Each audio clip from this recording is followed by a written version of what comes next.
When people think of ministry, they usually think about preaching, teaching, and evangelism. But did you know that generosity is actually listed as a type of ministry in the Bible? Having then gifts differing according to the grace that is given to us, let us use them. If prophecy, let us prophesy in proportion to our faith. Or ministry, let us use it in our ministering. He who teaches, in teaching. He who exhorts, in exhortation. He who gives, with liberality. He who leads, with diligence. He who shows mercy, with cheerfulness.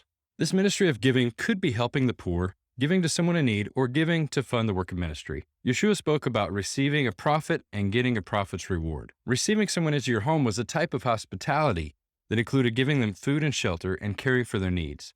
This type of care earns you a prophet's reward, meaning that if you care for a prophet, you'll be rewarded as if you did the work of the prophet. What's interesting is that Yeshua said if you simply give a cup of water to someone, you will receive a reward for that.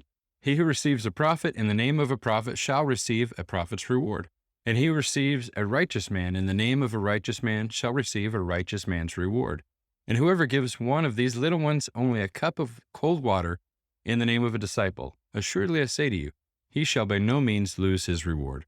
God wants people who are willing to give and serve in whatever ways they can. He uses some to preach, teach, and evangelize, but he uses others to financially support those preachers and teachers.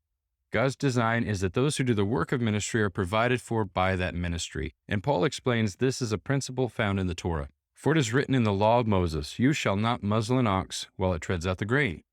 Is it oxen God is concerned about? Or does he say it altogether for our sakes?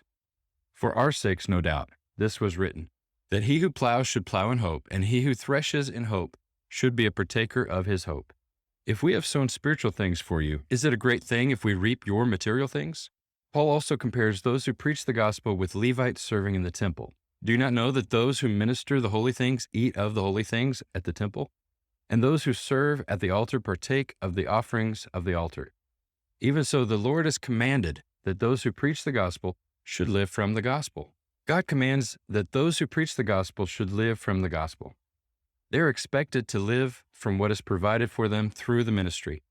But for this to happen, people must be willing to give. Watching and listening to teachings makes you a consumer of content, but financially supporting a ministry makes you a co-laborer in that ministry. Thank you for choosing to labor with us by supporting this ministry. We truly appreciate your prayers and your generosity. Thank you so much.